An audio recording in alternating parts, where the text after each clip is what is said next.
ペッピーです。In this lesson, we are gonna learn Japanese grammar かもしれない。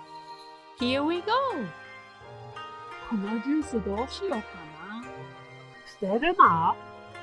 これ開けてから時間が経っちゃった。もう悪くなったかもしれない。じゃあ、ちょうだい。お腹壊すかもしれないよ。大丈夫。僕のお腹強いから。はい。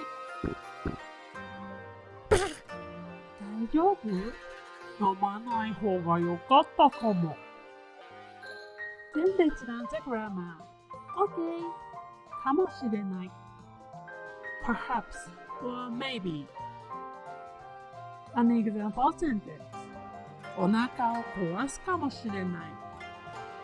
かもしれない is used to tell that there's a possibility that something happens. You could use かもしれない regardless of how likely that event will happen. Then let's learn how to make a sentence. If you wanna say I may go, 行く before かもしれない。行くかもしれない。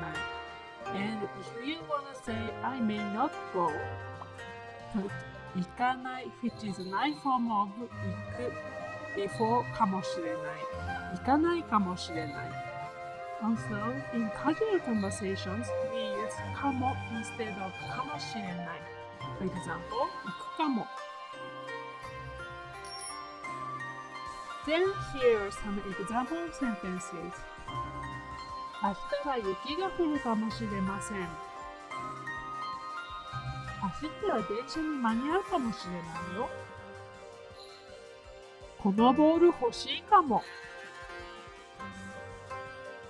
新しい言葉。わかるかな？この言葉の意味は何ですか？捨てる。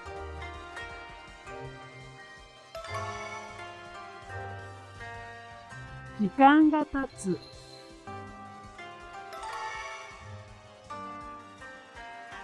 お腹。